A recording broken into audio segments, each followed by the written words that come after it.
dinadakila, sinasamba ang iyong banal at makapangyarihang pangalan. Salamat po Diyos sa biyaya ng kaligtasan at salamat sa mga nagaganap sa aming buhay na alam namin ikaw ang may kahintulutan. Diyos, dalangin namin sa galing ito, sa ika-30 anibersaryo ng gawain mo sa namin ito, dalangin ko Ama na kumilos ka po ng may kalakasan. Dalangin po namin lahat na may sakit ay magsigaling sa pangalan ni Jesus at ang lahat ng mga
ng Diyos. Napakahalaga. Kaya ako'y naniniwala po, lahat ng nandito may sakit, uuwi walang sakit. Naniniwala kayo. Kasi ito po, healing message, dalawang klase, healing message at healing message. So kanina may mga prayer request, hindi po mabibigo ang lahat ng inyong kahilingan ngayon. Okay? So, handa na po ba kayo? Inaalala ko na schedule pala kung uuwi na si Jesus. Sana talaga actually dito sana ako kaso tinawagan ako ng Manila dahil kailangan umuwi ako ng maaga kasi magtutok para ako sa Pampanga. Anniversary din na. Sipin niya. Kasi gusto nila makarating sa Amerika. Salamat sa Diyos. Narito kayo ngayon sa Amerika. Ang mabuting balita ng Panginoon is taken from the letter to the Hebrews, mga kapatid. Chapter 12, from verse 1 to verse 16. Pakinggan niyo po ito. I-Englishin ko kasi hindi ako marunong Ilocano. Babasahin ko sa English, ano? Kanina sumasabay na ako sa misa kasi at least alam na natin kung ano yung sequence ng Mass. Pero yung ceremony ba, natawa na kayo, ako hindi ko natawa. Hindi ko alam yung ginagawa ko. Kanina, diba na?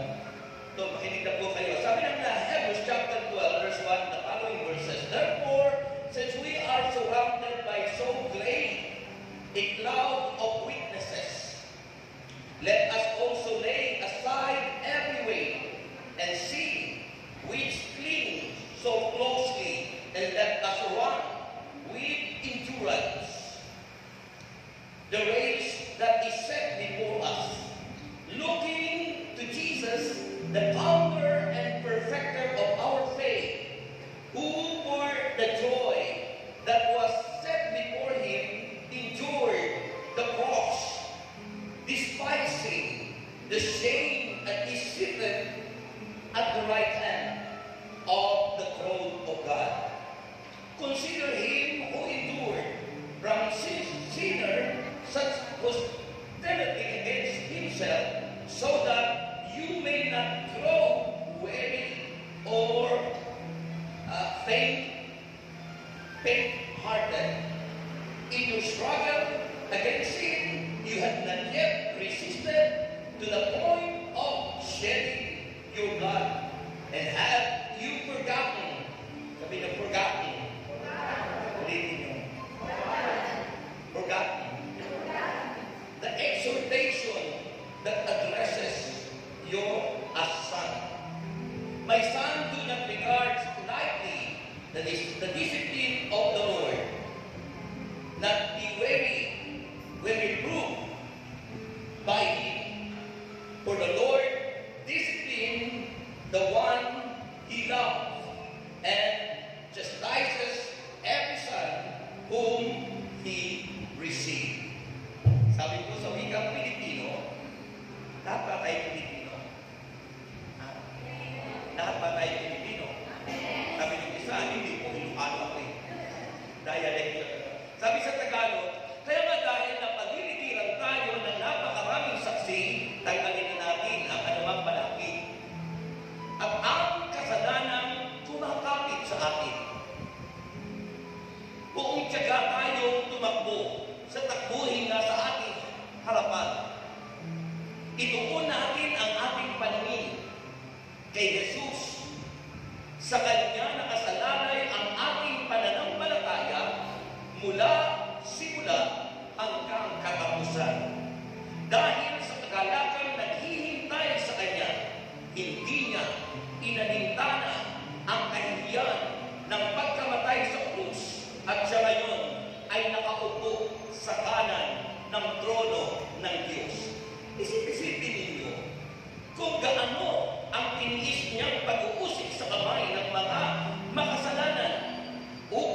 panghihinaan ng loob kapag ikaw ay dinidisiplina niya, sapagkat dinidisiplina ng Panginoon ang mga minamahal niya at pinapalo ang itinuturing niya anak. Mga kapatid, ang mga salita ng Diyos. Espiritu Banal na nananahan sa aming puso. Taas natin ang mga kamay at yung Espiritu ni Cristo ay sumaating lahat.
Naunawaan po na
dapat dito ng assign kasi meron sana kaming plano ng wife ko na magre-renew nga ng vows.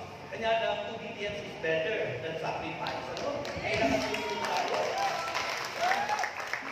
Unahin natin ang Lord. Unahin natin ang Panginoon. In everything you do, put God first. Ano? Dapat sa lahat ng gagawin po natin, una at higit sa lahat ang Panginoon. At kapag inuna natin ang Panginoon, wala pong mabibigo sa atin. Kaya po, ipalakas ko po na ikaw na kayo lang sa Lord. Siguro ang mag-test ko kasi maaga pa naman, ano? Okay, alas 7, 7, 8, 9, 10, ano? Alas 10 yung booking natin, ano? Yung ating pong topic ngayon, ano, mga kapatid, nahihilang ako napakataas yung stage ko yan, ano?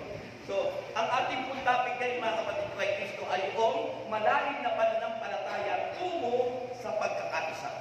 No? Kasi kapag nagkakaisa ang tao, sabi ng Panginoon, if there are 2 or 3 gathered in my name, there I am in the midst of them. Sabi ng Mateo 20. Kapag nagkakaisa ang tao, nanduroon sa kalagitnaan nila si Kristo.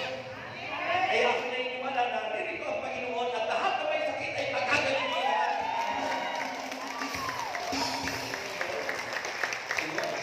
Kaya pinamagatan ko po ang aking topic that there is healing in deep faith, it brings unity. Yan. May kagalingan po. May kagalingan sa malalim na pananampalataya at ito'y naghahatid ng pagkakaisa. Naniniwala kayo?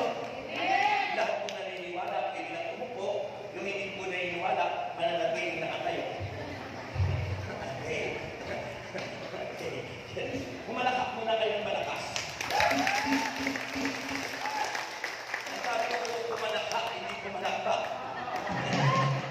Okay.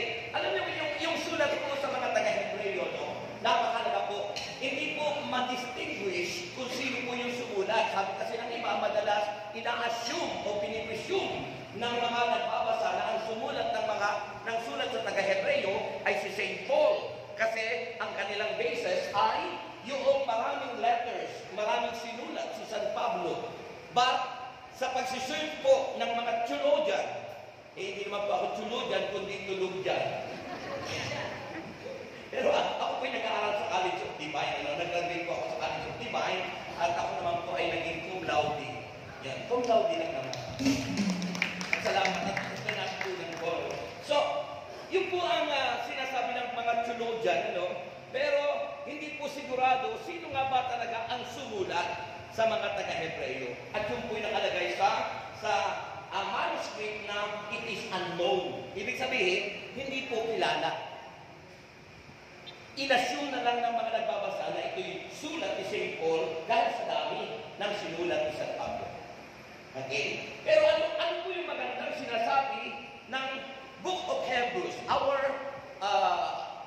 tinatawag na keyword. Sabihin nyo, keyword. Pag sinabing keyword, susi, salita. Susi, key, word. Susi, salita. Kapag taglay nyo ang susi, mabubuksan nyo ang cabinet. Kapag mayroon kayong susi, mabubuksan nyo ang pintuan. Kapag mayroon kayong susi, mabubuksan nyo ang puso ng iyong mahal sa buhay. Ayan. So, mahalaga ang susi. Our keyword is verse 2. Napakalaga po yung verse 2. At dito natin kukunin yung mensaheng malalim na pananampalataya. Sabi po ng verse 2, let us fix our eyes. Ano po ba yung mata na tinutukoy dito? Is that the physical eye? Ito ba yung mata na aking ginagamit para tayo makakita? O ano po bang klaseng mata yun? Sabi na ng Bible, let us fix our eyes on Jesus. The author. Pag sinabing author, siya yung pinagmulan. The author and perfecter. Nagpapatatag, nagpapaunlad, nagpapamature, nagpapalalim. Perfecter of our faith. Who for the joy set before him endured the cross, scorning its shame, and sat down at the right hand of the throne of God. sa trono ng Ama sa langit, at ang kasama natin sa lupa ay ang Espiritu ng Diyos, walang iba, ang banal na Espiritu Santo na inawitan natin kanina. Purihin ang Panginoon.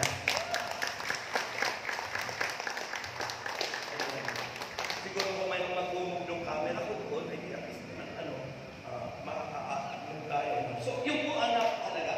So, malalim na pananampalataya, sabihin nyo, deep faith, malalim na pananampalataya. Ha? Malalim. So, deep. Di ba? So, pag sinabi pong faith, yung mata ng pananampalataya na sinasabi rito, let us fix our eyes. Hindi po yan yung physical eye. Eh, literal yung mga tao na titignan doon sa larawan ng Panginoon. Ha? Ang tinutukoy po rito mata is the eye of our spiritual life. Ano po ba yung mata ng ating spiritual life? Mata ng ating buhay na spiritual. Ito po yung faith. Ito po yung pananampalataya. And my question to all of you, people of God, this is my question to all of you. What kind of faith do you have? Anong klaseng pananampalataya mayroon tayo o mayroon tayo? Wala akong kausap. Malalim. Malalim na pananampalataya. Kasi minsan may mga tao, ang kanilang pananampalataya ay pagiwang-giwang. No? So sabi natin kanina, yung malalim na pananampalataya ay nagdudulot ng pagkakaisa. At ang malalim na pananampalataya ay naghahatid ng kagalingan sa lahat ng mga tao. Ano ba yung tinutukoy ng Biblia palalim? Ito ba yung tulad ng balon na napakalalim, mga kapatid? So, kunin natin sa Biblia doon sa sinasabi ng Hebrews chapter 12 verse 2. Sabi namin ng Bible, mga kapatid, tandaan natin, faith is the key, susi, for God's promises. Sabi ng Hebrews chapter 11 verse 1, faith is the substance, sabi niyo, substance of things hoped for. Substance. Pag sinabi kong substance, ito po ay yung sangkap. Sangkap. Naalala niyo nung tayo ay persecute ng mga church leaders, ano? At mismo yung sumalangin nawa ang ating minamahal ng Cardinal Sin, di ba? Sabi, ang El Shaddai daw ay walang substance. Ang El Shaddai daw ay walang substance. Pero ang sagot ng servant leader, faith is the substance of things hoped for. Purihin ng Panginoon. Di ba? Ang pananampalataya ay sangkap upang tanggapin natin at ma-receive natin ang lahat ng mga pangako ng Diyos. Wala akong kausap. Tandaan niyo po, substance, sangkap. Pag wala kang tunay na pananampalataya, sabi ko kanina, what kind of faith? Anong klaseng pananampalataya ang nasa sa iyo? Ayun, marami kasing klase ng pananampalataya. Marami pong klase ang pananampalataya. So tandaan niyo po, deep faith is ang malalim na pananampalataya ay totoo na pananampalataya. Deep faith is a true faith. Brother, explain faith ba na pananampalataya? Yes, there is. Mayroon pong faith at may truth. May totoo na pananampalataya. Maliwanag ang sinasabi ng banal na kasulatan sa Hebrews chapter 12 verse 2. Sabi ng Bible, verse 2, ano ang sabi ron? Let us fix our eyes. That is your faith. The eye of your spiritual life is faith. The author, ayun, sino ang pinagmulan? Sino ang may akda? The author and perfecter of our faith. Sabi ron ay si Kristo.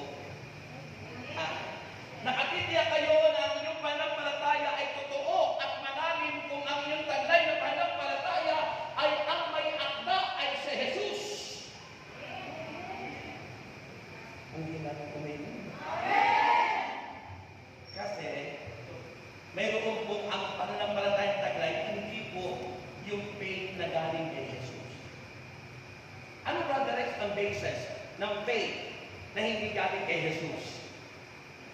That faith is contaminated by evil teaching. Ano po yung evil teaching? Maraming may pananampalataya, puno. Mayroon daw silang faith, but they believe in horoscope. They believe in, naniniwala sila sa anting-anting. Naniniwala sila sa kulang. Naniniwala sila sa hula. Naniniwala sila sa usog na yung unang maliit na kulay orange na ikinakabit sa mga bata. Ano yun? Diba? Para daw mausok, para daw magkasakit yung bata. No? At naniniwala sila, pati na yung ating mga images ni New Jesus ay ginawa na nilang anting-anting. Kaya nilagyan na nila ng kung anong mga nilalagay para daw ilagay sa tindahan at daw ay swerte. Sa Diyos ay walang swerte, mga kapatid. Sa Diyos ay walang swerte. Sa Diyos ay laging sigurado. In God, it is always possible. Hindi po tayo nagkaan swerte ay punta ka, sister, dumano ka para swertehin ka. Wala. Sa Diyos po walang swerte. Kapag ano ng pananampalataya natin, your faith is not true faith. Your faith is contaminated by evil teaching. Ibig sabihin na contaminated, may halo. Hindi pure. That's why I said, true faith is the pure faith. Ang unang sinasabi ng Bible, the author of true faith is Jesus Christ. Kaya sabi rin sa Hebrews chapter 12 verse 2, let us fix our eyes unto Jesus. He is the author and perfecter of our faith. Amen. Kapag ang kanyang pananampalataya ang may antay si Kristo, your faith is true. Your faith is true. Kailangan mo na lang palalinin. Amen. Kaya, hindi po sa Diyos ang mga tapas-tawas, hindi po sa Diyos ang mga horoscope, hindi po sa Diyos. That is the system of this world, and that is against the will of God according to the book of Leviticus. Kaya hindi dapat kayong magpapagamot sa mga mantatawas. Third eye na tinatawag, that is not from God. Yung sinasabi, oh, may third eye yan. That is work of the devil. Kilos po yun ang demonyo.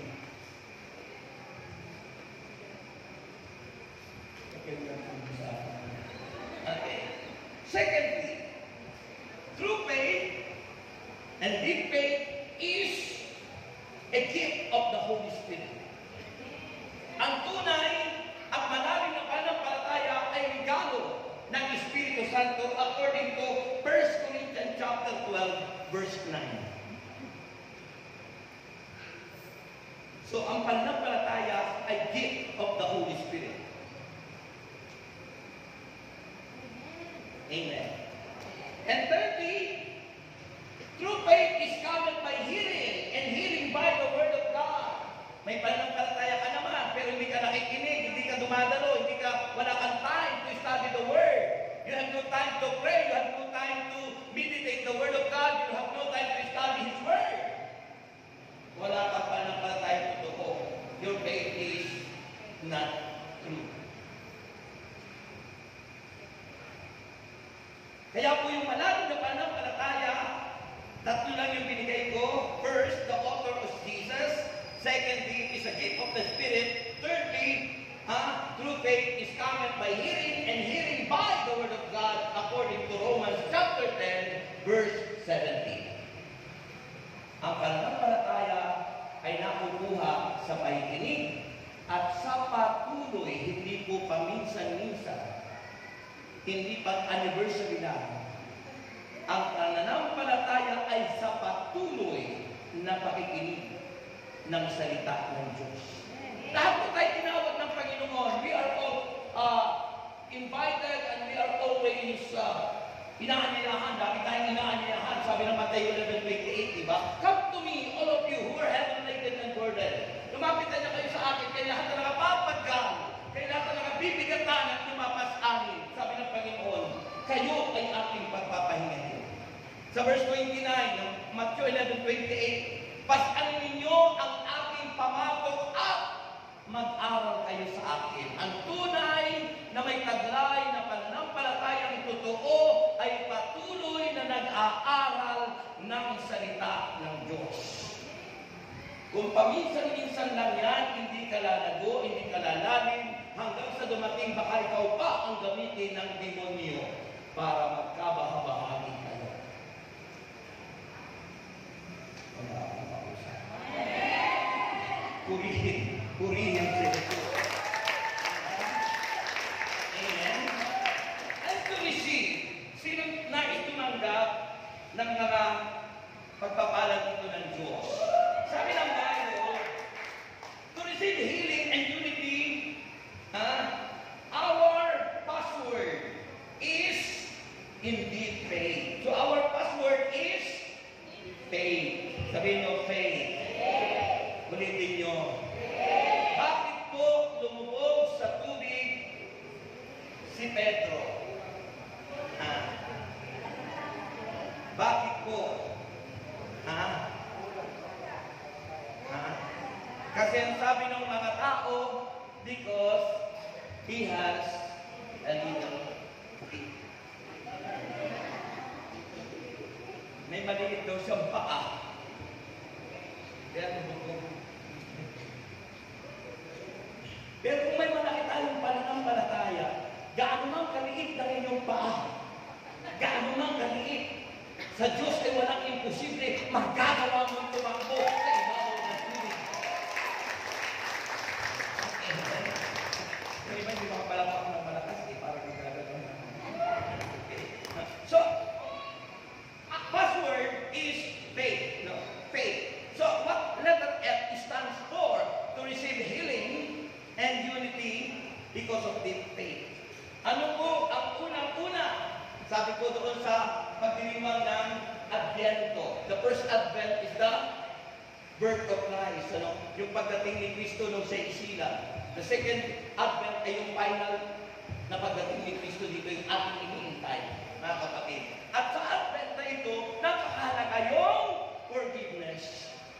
Hindi ka gagaling, hindi ka lalaya, hindi kayo magkakaroon ng pagkakaisa without forgiveness. Nagpatawad na ba kayo? O kayo ba'y tumanggap na ng kapatawaran? Kasi kung hindi tayo tumanggap ng kapatawaran mula sa Diyos, dahil ayaw natin magpatawad, di ba sabi ng Matthew chapter 6, verse 13 and 14, at patatawarin kayo ng Diyos kung kayo rin ay magpapatawad.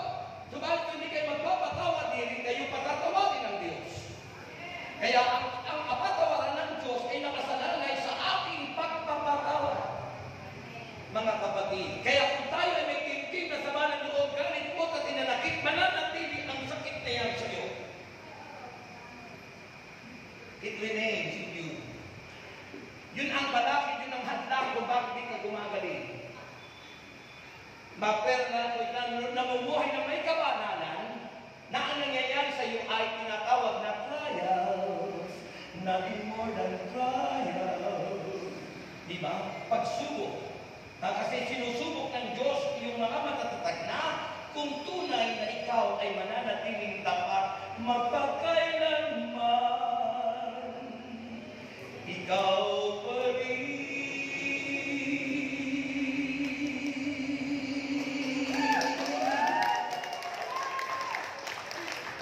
Ayun po yun. Pero kung hindi pa tayo namumuhay na may kabanalan at may sakit tayo, mananatili kang may sakit kung hindi ka magpapatawa. Kaya mahalaga po ang forgiveness. Sabi ng Mateo chapter 26 verse 28. Ano ang sabi ng Mateo chapter 26 verse 28? Ito pakinggan niyo po mga kapatid kay Kristo. Pakinggan niyo po ito. Sabi ng verse 28, chapter 26 verse 28, pakinig kayo. Sabi niya dito, sapagkat ito ang aking dugo ng katibayan ng tipan, ng para sa kapatawaran ng kasalanan ng marami.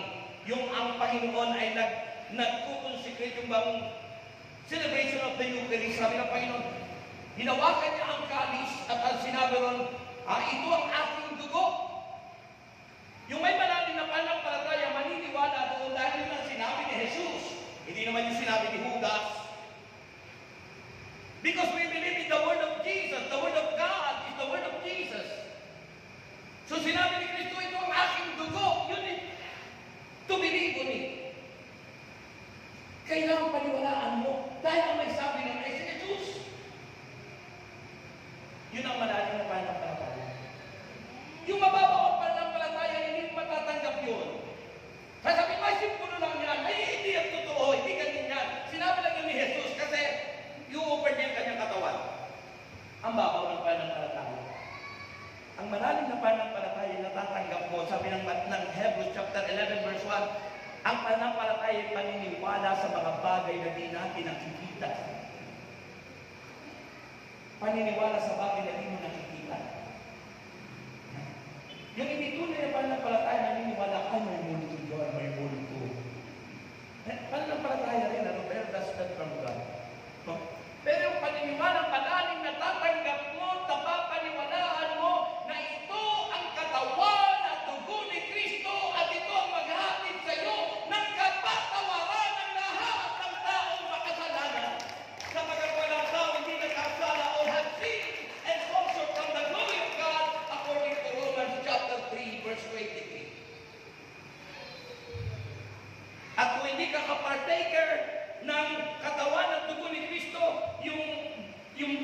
yung bread na yun, hindi ka kaisa, hindi ka kapamilya, hindi ka kapuso, hindi ka kabarkada, sampid ka.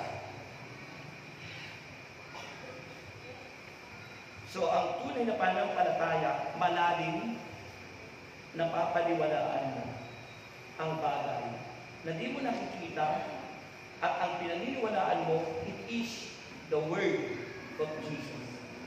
Ito'y sinabi ni Jesus. Ang hiling. Comparison. Alin ang malalim ang pananampalataya? Katoliko o Protestant? Bakit? Sapagat natatanggap mo yung sinabi ni Jesus. According to John chapter 6, verse 66. 666. John chapter 6, verse 66. Ang pagtuturo ni Kristo doon is according to His body and blood. At ang marinig ng ilang mga alagad ni Kristo na sinabi, ito ang aking katawan, ito ang aking dugo. Doon sabi mo, hindi natin matatanggap yung aral niya, animal na tayo niyan. Kaya ano sabi ng John chapter 6, verse 66, silang lahat ay umalis at tumalikod. Iniwan nila si Jesus. Ang sabi ni Kristo kay Peter at sa kay John sa mga 12 disciples, kayo, aalis din ba kayo? Aalis din ba kayo? Sabi ni Peter, Panginoon, nasa iyo po ang buhay. Saan pa kami pupunta? Ikaw ang buhay at ikaw ang tinapay ng buhay. Nanatili ang mga apostol na tapat kay Kristo, pero hindi tapat. Tandaan po, hindi lang 12 mga apostol, mayroong nadagdag ng 72 at mayroong pang nadagdag na marami. Pero yung mga hindi naniwala, umalis sila. At nagkataon, hindi po nagkataon, that is not coincidence, but it is the truth written in the Bible. John chapter 6, verse 66, it means 666. Lahat ng aayaw sa araw ni Kristo ay anti-Kristo. Ang lahat ng aayaw sa turo ni Kristo ay anti-Christ. Ibig sabihin, against sila ay Jesus. Kayo, mananatili pa ba kayo kay Jesus? Amen!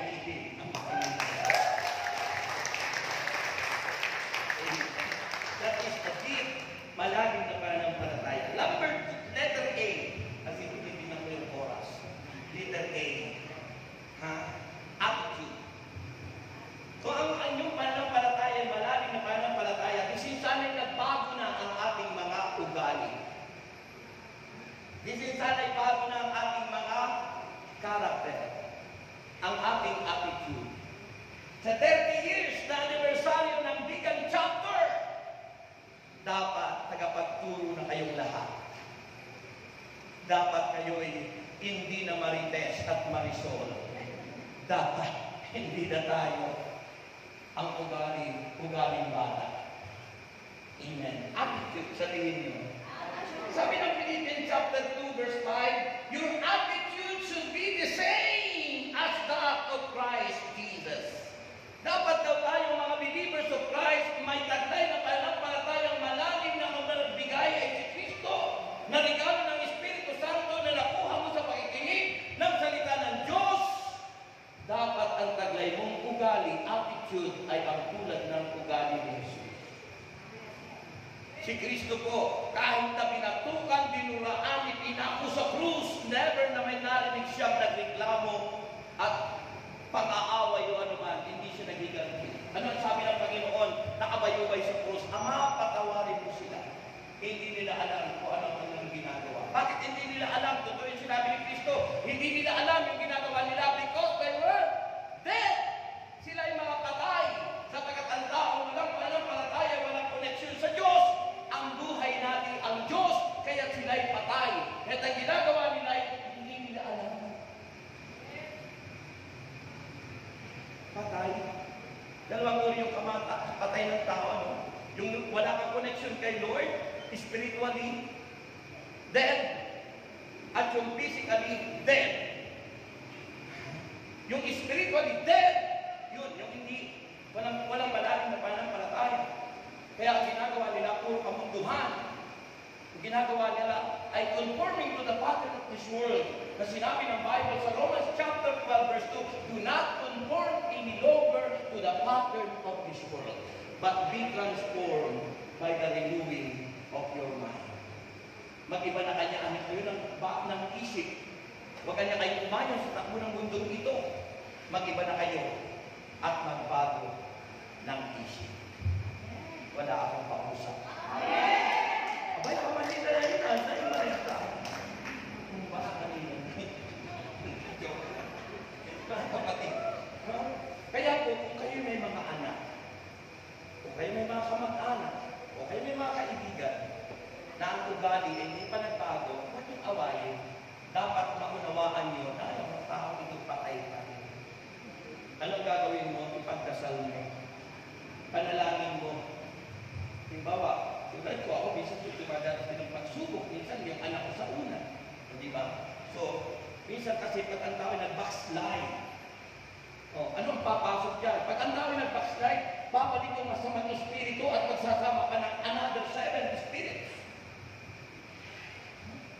Nakakatakot naman nag-backslide ka. Yung walang time, pag nag-backslide, marami pong mga taong nasa fellowship, nasa ministry, nasa simbahan, nag-a-attend ng Eucharistia, but they were backslider. Bakit? Their attitude is not focused in our Lord Jesus Christ. Sabi ng Mateo 7:21, di ba? Hindi lahat ng tumatawag sa akin, Panginoon, Panginoon, ay papasok sa kariyan ng langit. O dasal ba tayo ng dasal? Ano? Nagdadasal tayo sa Ama namin sa tabariyan na nandiyan ba? Hoy! Ano ba yan? Nag-aaway mo. Nagdadasal naman. O diba? So hindi lahat ng tumatawag sa atin ng Panginoon ay papasok sa kariyan ng langit. In other words, that is not the guarantee to enter into the kingdom of God. Ang garantiya na tayo makapapasok sa langit ay ang nagsasabuhay ng salita ng Diyos. Kasi nasa kaya sabi ng Panginoon, magpatawad ka at patatawarin ka ng Diyos. Ba't di ka magpatawad, di ka rin patatawarin ng Diyos. Mateo 6, verse 13 and 14. Dasal tayo na dasal. Ama namin, sumasalan kasabay na kalima pa kami ng kalayan. Sudyan lumutid sa lupa para sa langit. Ang pagsunod.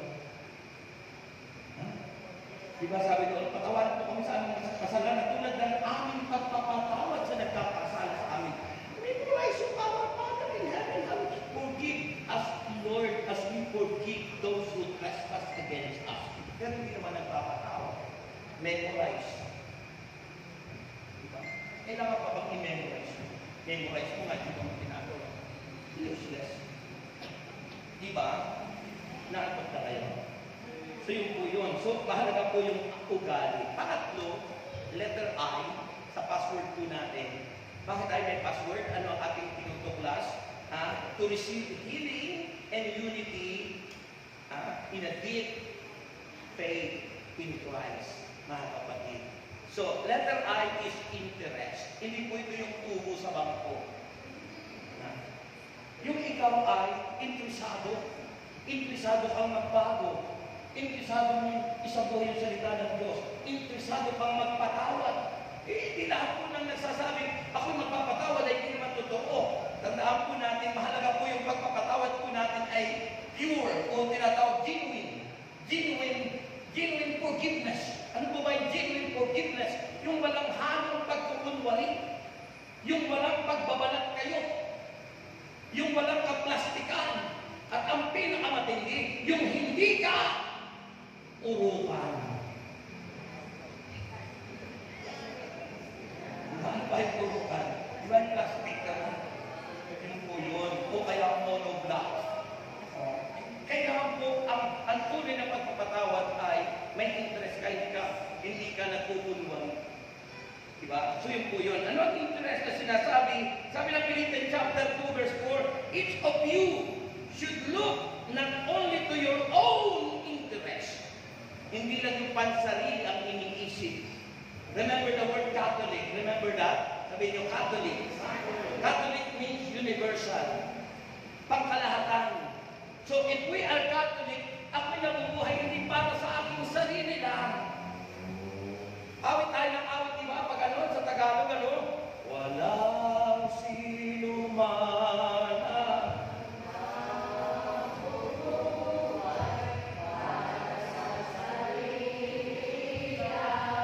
o, di ba?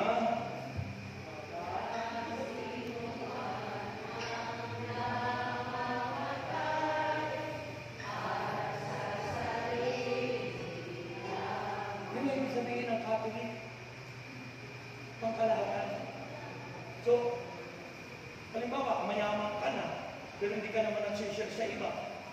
Marami kang damit, hindi mo naman inaanay na doon sa lagyanan mo, hindi mo ma-share sa iba. O di ba? Catholic means universal. Catholic pangkalahatan. Catholic, it means you share your life to others. Yun po ang tunay. Na sinasabi, you have an interest to do something good for others. You can offer your life. Sabi nga, ang tunay nagmamahal sa Diyos ay maiaalay mo ang buhay sa iyong kapatid, sa iyong kapwa.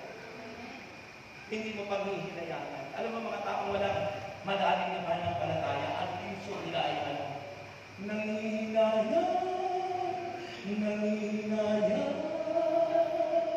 sa iyo. Pinangihinayangan yung ilalagay sa prayer request, at pinangihinayangan yung offering kay Lord, nangihinayang ano. Diba? Maraming nangihinayang. Huwag niyo pong panghinayangan. Because if you have interest to do something good for the Lord, sabi ng Panginoon, whatever you did to the least of your brothers and sisters, you did it unto me. Ang lahat ng ginawa ninyo sa pinakabalong kapatid ay sa akin nyo ginawa, sabi ng Jesus. Kaya maniwala ko, bawat ginawa natin mabuti, babalik sa atin. Ginawa mo masama, babalik sa iyo. Lahat.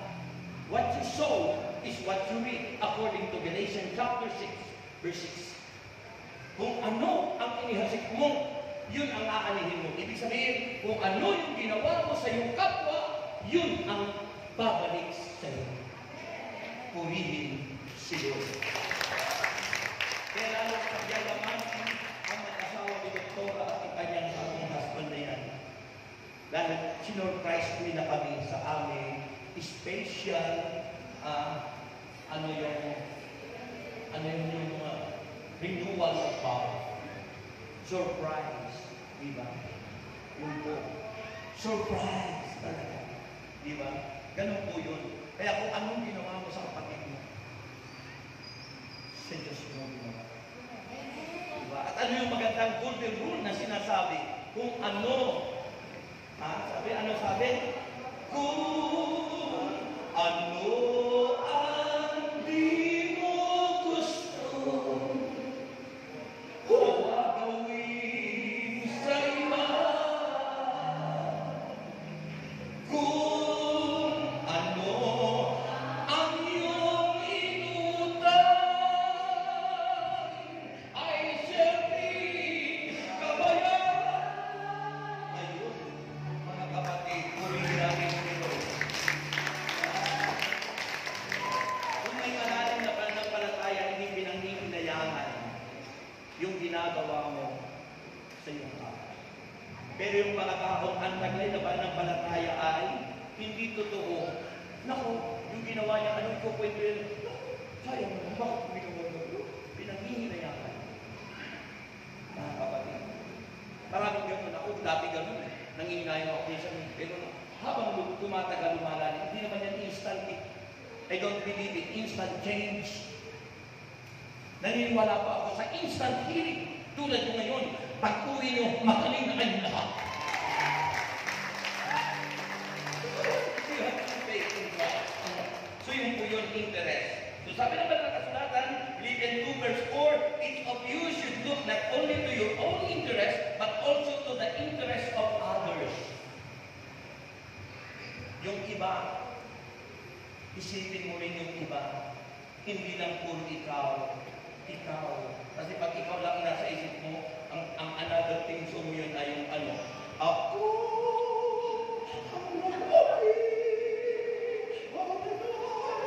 yun na yun.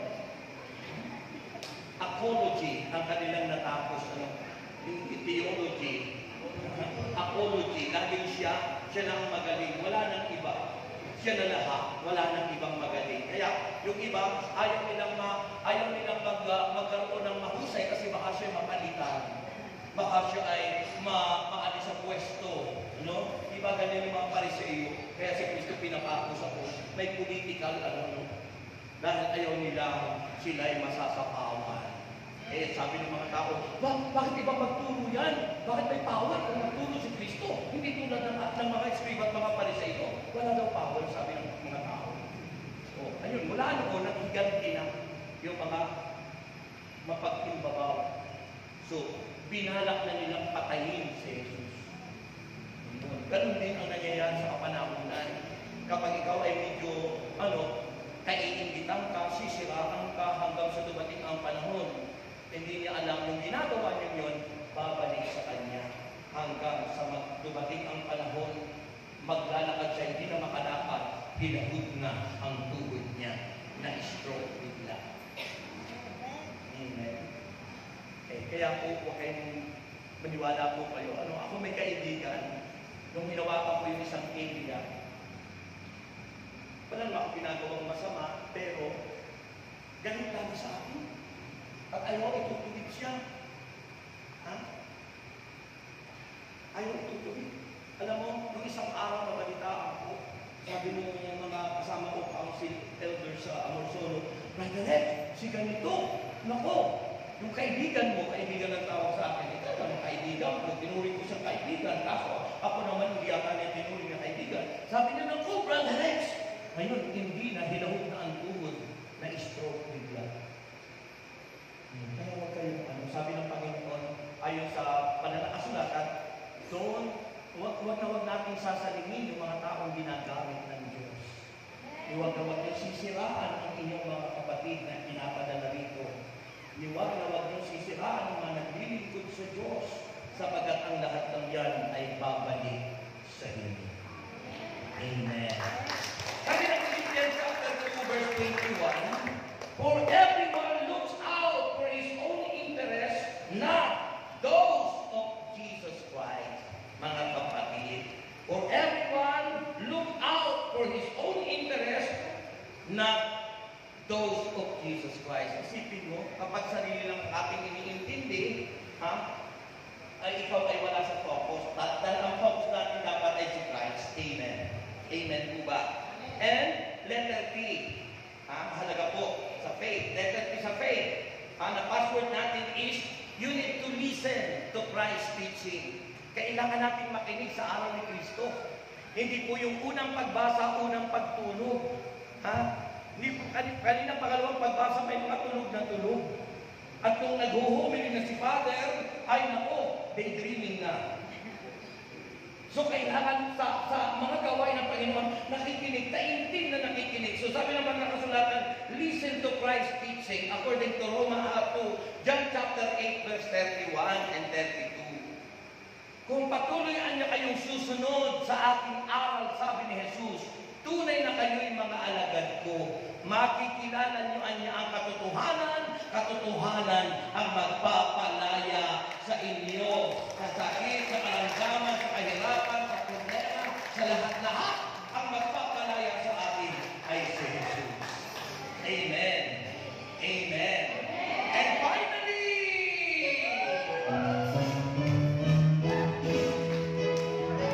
tayo na kayo, tayo na tayo. Ano kagalakan ang aking nadarama? Sabihin ako'y nakikinig ng banal na salita. Malaman ko ang susi ng kanyang mga himala. Sa gabay ng lingkod niya, pinapala.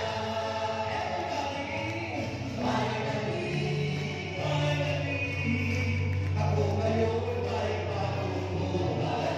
Finally, ako ngayon ay pinapala. Finally, ako ngayon ay tagumpay. Finally, yes! Finally, ang buhay ko ngayon sisimulan ng biyaya. Kung ay masubukan, ay hindi kaligtaran. Ako'y punong-puno ng pag-asa, kalakasan, sa pagtawag sa landas ng kabanalan.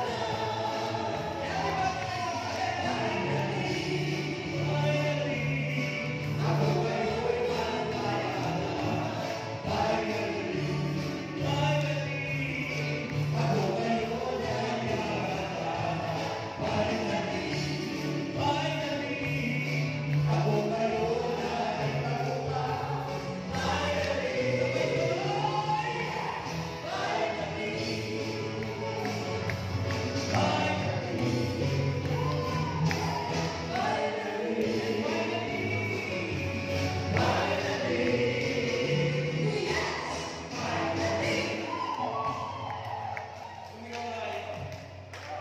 Sumigaw na kayo. Sabi kasi doon sa ano eh. And finally, yeah! Finally,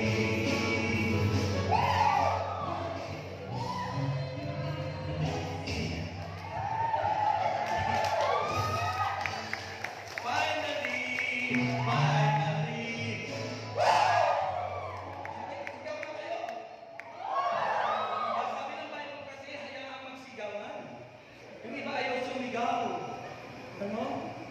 Natutuwa si Lord kapag may sumisigaw para sa Kanya, di ba? So, finally, ang huling letra sa password natin? Letter H. Ano po? So, finally, to receive healing and unity. Sabi naman ng kasulatan, it's very important, honesty. Katapatan. Hindi po yan yung iniinom na may yelo. Honesty po. Ano? Kasi meron mga pangalan ng infinity. Yun. Tsaka pala yun na may malamig. Ito naman, honesty. Hindi ba? Honesty. Di ba? Di ba? Kapag di kayo honest, kahit balibalik na rin pa, kapag tapat ka.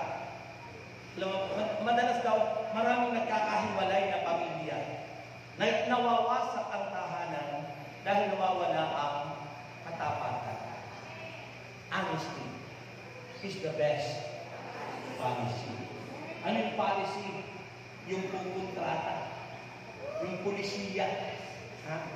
Kailangan honest tayo, yung sabi kanina doon sa renewal namin, till death do us part, for richer and poorer, for better and for worse, till death do us part. Ay, ang gusto ng iba, for richer lang, at saka for health. Ayaw nila ng poorer, ayaw nila ng maghihirap, ayaw nila ng ano, kaya humihiwalayan. Mga kapatid, so mahalaga yung honesty.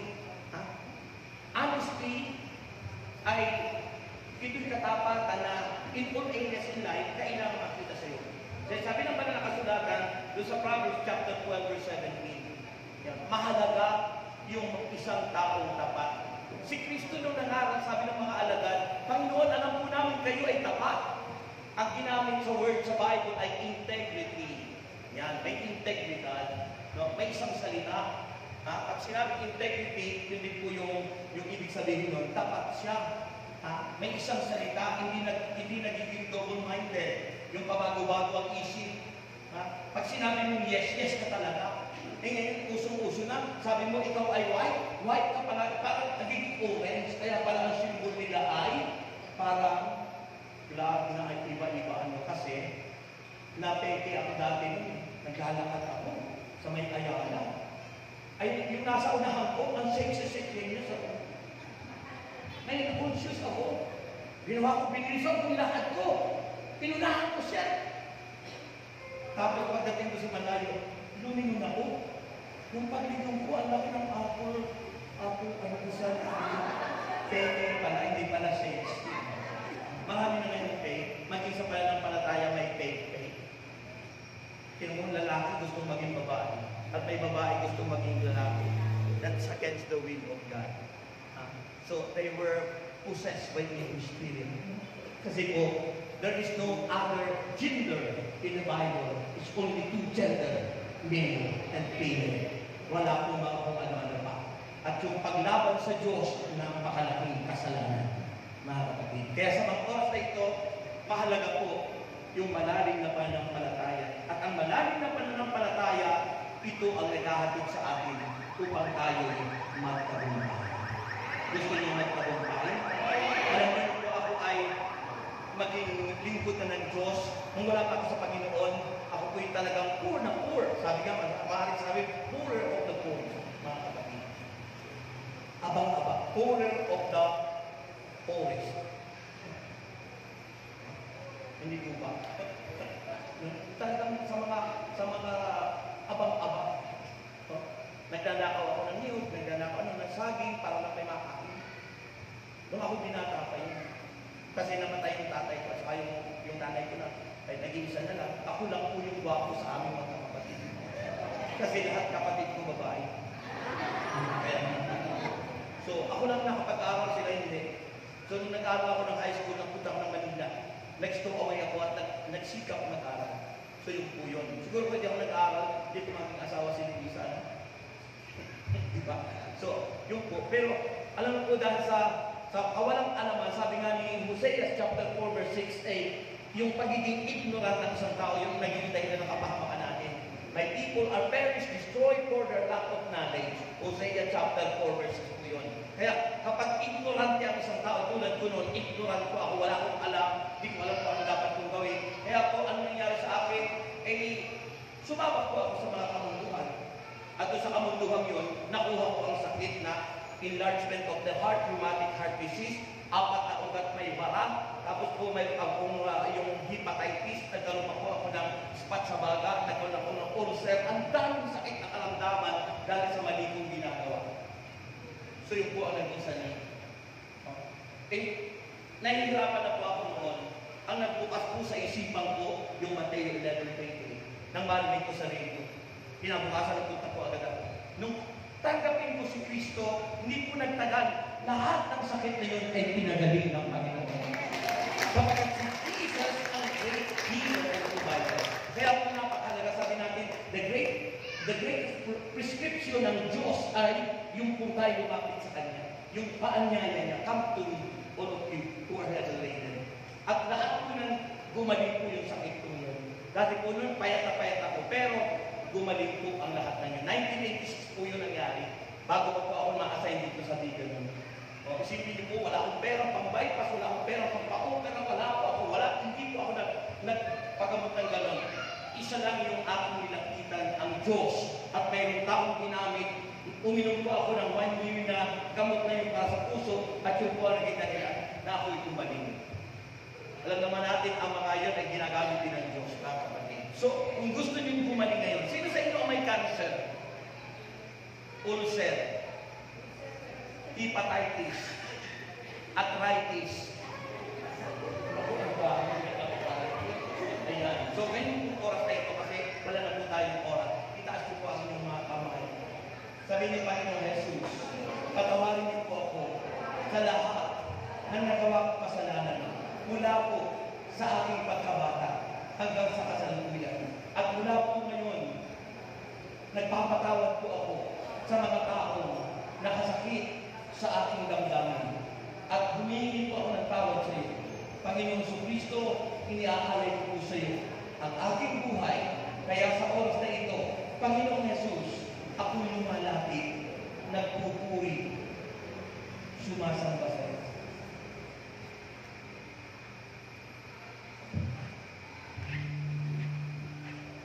Ako'y lumalapit, Panginoon. Let's declare that song. Nakatakot mga kami natin as a sign of surrendering to God. Hallelujah. Oh, glory in the highest. We praise you, Father in heaven. We glorify your holy name, Jesus Christ of Nazareth. And we acknowledge your presence, O Holy Spirit. Hallelujah. Glory.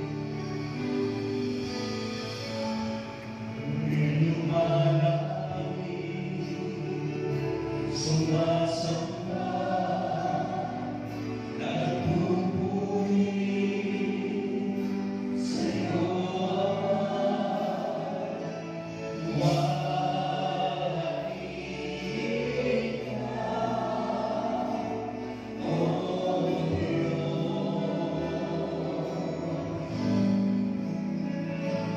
Ako'y lumalangin, sumasamba, nagpupuri sa iyo, luwalhati ka, O Diyos. Luwalhati ka. Raise up your hands, God. Hallelujah, hallelujah, luwalhati ka. Hallelujah, hallelujah, luwalhati ka.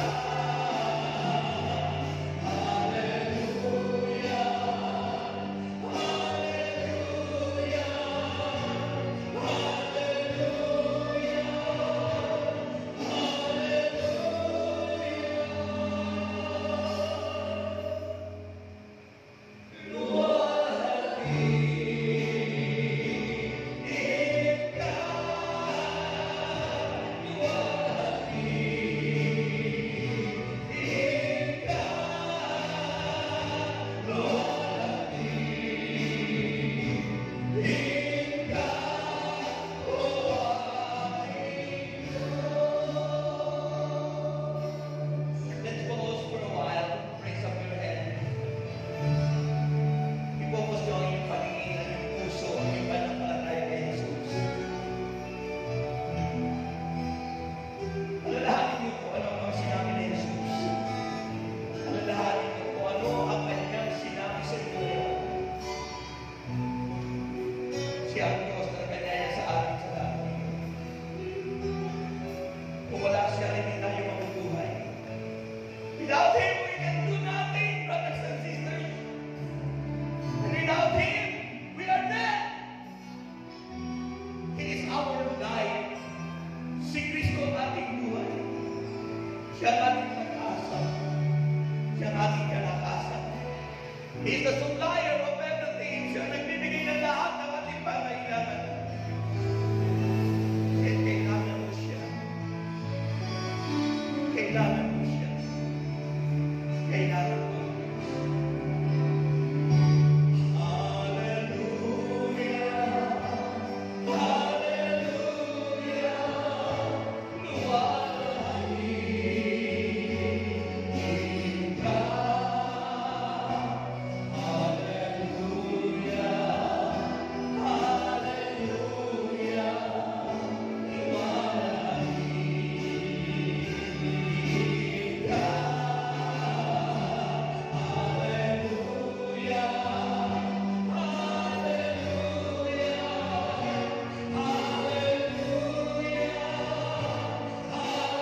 naranasan niyo ang kanyang pagpapagaling.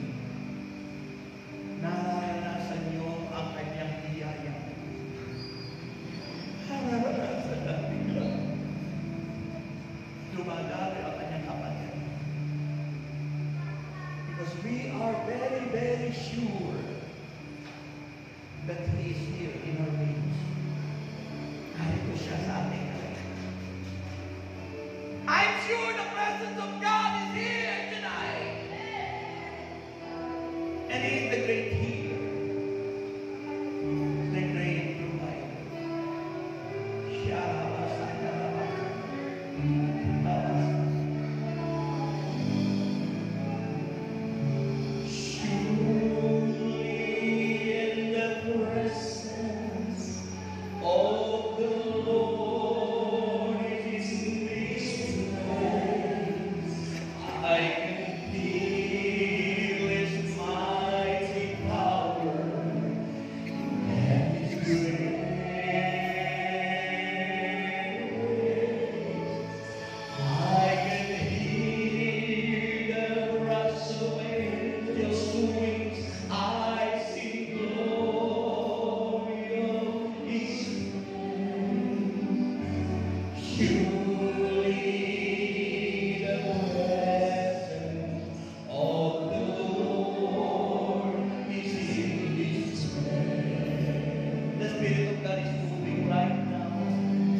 He loves you right now.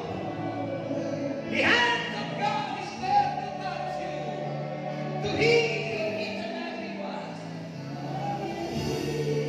Be sensitive to the voice and to the prompting of the Spirit in you. Tanggapin niyo ang pagkalingan. Receive. Tanggapin niyo ang pagkalingan. Come on! Hallelujah! Hallelujah! Surely in the presence of the Lord is His grace. I can feel His mighty power and His strength. I can hear the brass of angels' wings. I see glory on His face. Surely the presence of the Lord is in His place. The Spirit of God is moving. I know God is moving right now and healing all of your sickness. The Spirit of God. Tanggapin niyo ang pagpapagaling ng Diyos. In the name of Jesus Christ of Nazareth, by the power of the Holy Spirit, whatever kind of sickness right now, I rebuke you, Satan. Get out! Go! Go!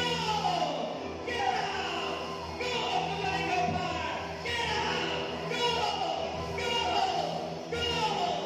In Jesus' name. In Jesus' receive! Receive!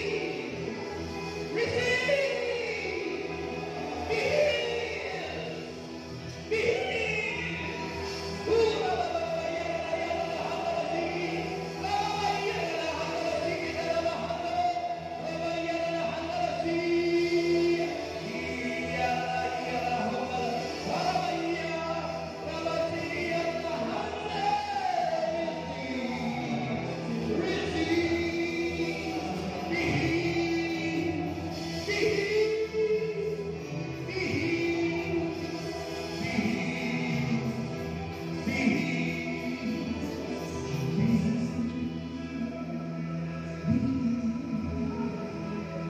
Hawakan niyo yung bahagi ng katawan niyo may dinaramdaman.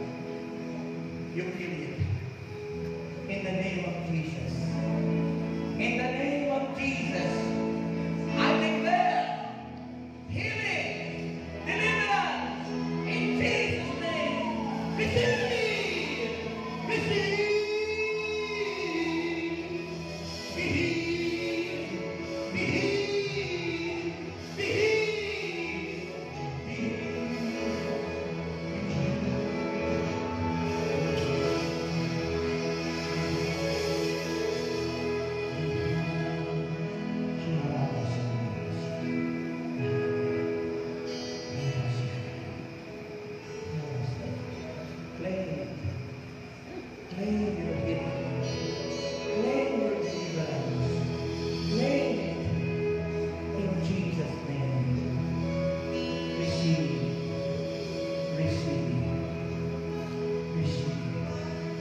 Together God's from the Lord is serene. Together God's from the Lord is serene. If you draw near to Him, He will draw nigh to you. Together God's from the Lord is serene. Sabay-sabay tayo together. Together God's from the Lord is serene. Itato natin mahal. Together God's from the Lord is serene. If you draw near to Him, He will draw nigh to you. Together God's from the Lord is serene. Tatamang kamay. Hallelujah.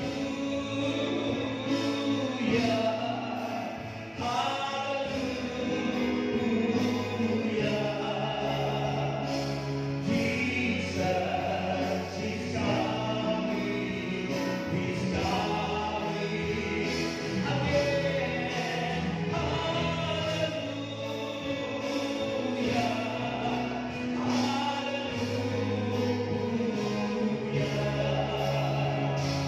Jesus is coming again.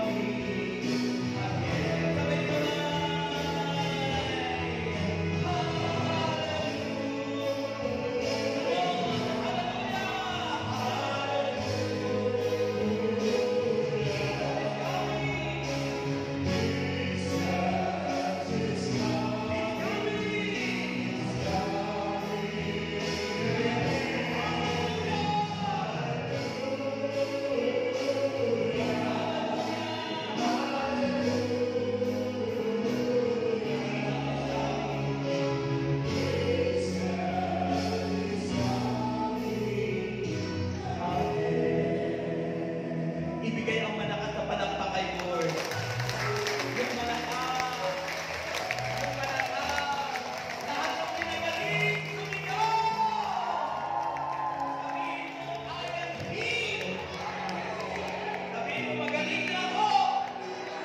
Sabihin mo, I am strong. Malakas na ako. Sabihin mo, I am rich. Mayaman ako. Sabihin mo, I am good health. Malusog na ako. Amen? Naniniwala kayo? If you have this faith, magaling na kayong lahat. Okay? Sabi ng madalas na sinasabi ng mga lingkod at nasusunod sa Biblia, kung ano ang inyong isipin at sabihin, yun ang mangyayari sa inyo. Kaya marami na ako naghihirap dahil sinasabi ko lagi, mahirap lang kami, mahirap lang kami, mahirap lang kami. Kaya lagi kami naghihirap. Oh. Ay nung nakilala ko na si Lord, yung una kong asawa na babae, sabi ko, pag ako'y nag-asawa, gusto ko maganda, maganda, maganda. Dumating siya yung isang araw ng Webes. Yan ang magiging asawa ko. Oh. Diniglan ko na. Biglang nagpa-pray over sa akin. Hindi ko na pinakawala. Diba? Kung ano ang inyong isipin at sabihin, mangyayari sa inyo. Start to think over and over again yung magandang nakalulugod sa Diyos. Huwag na kayo mag-iisip ng masama. Huwag yung isipin kung mamatay ka na, huwag yung isipin may sakit ka, huwag yung isipin ng mahina ka na, huwag yung isipin matanda ka na. Ako yung inisip ko lagi, bata pa ako. Kaya mukhang 37 years old pa lang. May 68 na ako, di ba? So mga kapatid, taas po ang lahat ng inyong daladalahan kasi nakatingin sa ating yung kumpare ko si Parch Domingo. Si Parch Domingo ng ako. Si Parch Dome, di ba mag-picture na di ba? Mag-picture na si Parch Dome. Magiging picture na siya. So, Nagiging picture na din ng husband ni sister. Hinahatid niyo ba? At sasangayon kayo? Sumang-ayon sumigaw.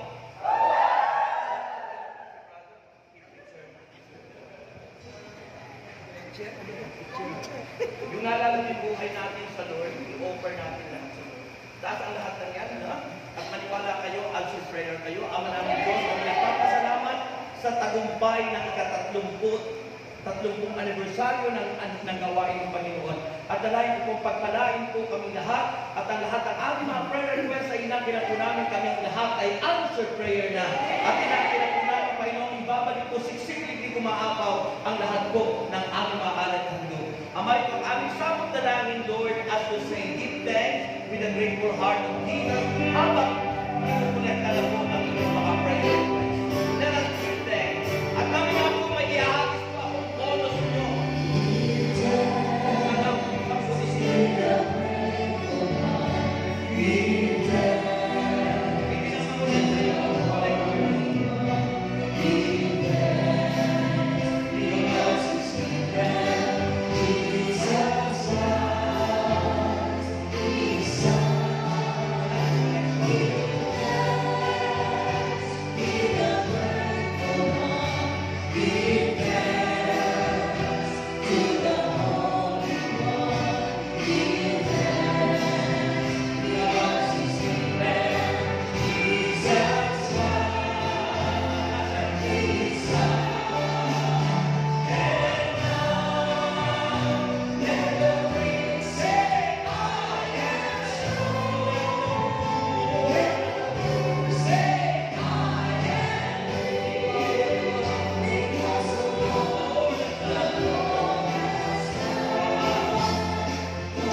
Usually, pag anniversary, tinatawag ko na mga sakit kaso, iniisip ko po yung time nyo. Alam ko pupunta pa kayo doon sa lugar yatang pagkakanyayan nila, ay baka tayo yung mali. So, ang tingin nila po, kung kayo may malalim na pananampalataya, magaling na po kayo lahat. Kung po ang matinding ano, yun naman ang general setting na tinatawag, hindi na tayo nag-individual kasi we are, baka ano yung time natin. Okay? So, handa na ba kayo tumanggap ng inyong bonus? Isipin nyo at sabihin nyo, yung tatlong ihahagis ko sa inyo, pag hinagis ko po, sasabihin nyo, thank you, Lord! Kaya nyo yung sabi ko, thank you, Lord! Okay? At tatlong beses na yung gaganon ng bawat hagis ko. Okay? Isipin nyo na, ako nakarating ng Amerika, nakarating ng 25 countries. Kasama yung wife ko doon sa ibang country, sa kaso sa ko nung hinahagis nila. It is fruit of deep faith in Christ. Malalim na pananampalataya. So yun po yun. Pag ano yung inyong inisip at sinambot nyo, mangyayari sa inyo. Pwera doon sa inyong prayer request. Okay? Ready na kayo? May the Lord God bless us all, now and forever. In the name of the Father, Father, alam ko ako, nandiyan na kayo, matatakas. Alam mo, yung pagsasign of the oath, very holy yan, holy. Yan, banal po yan. So dapat din-respect yan, hindi nagmamadali. In the name of the Father, and of the Son, and of the Holy, alam ko, Holy Spirit. Amen. So yun, declaration, Matthew chapter 28, verse 19. Nandun yun. Sabi mga protestante, wala daw nasa Biblia yun.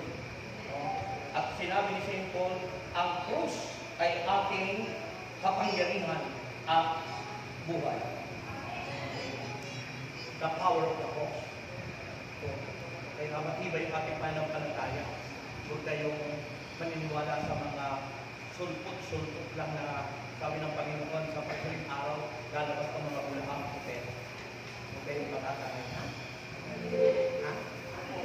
Kailangan matatay.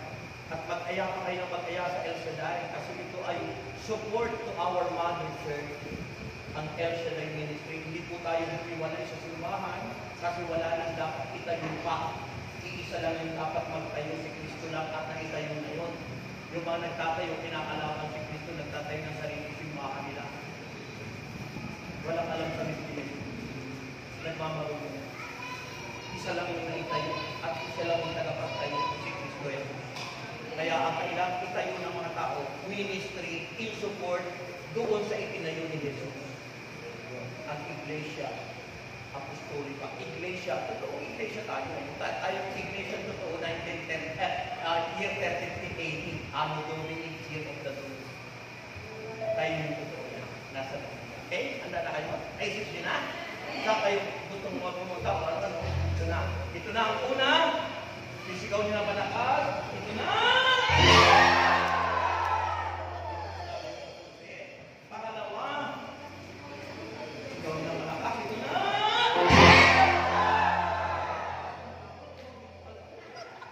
Pangalawa. Ito na. Pangatlo na. Okay. Ipapatutuon nyo yan para maging dahilan kayo ng pag-akay mo sa akin. Tinatawag na witnessing.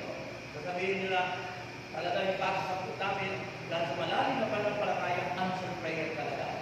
Kaya ko nga, yung posible makarating ng Amerika, pinito yun eh. Pero bukod pa doon sa 24 countries, 24 na bansa, total lahat 25 countries na puntahan ng namin. That is impossible for men, but in God, nothing. Yung panghuli ko na!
So, and I thank the Lord for the gift of life you have given to our elder disciple, Brother Rex America, for sharing to us the password for receiving the healing and unity. That is F, forgiveness, A, attitude, I, interest, P is teaching, and H is honesty. But all, to God be all the glory.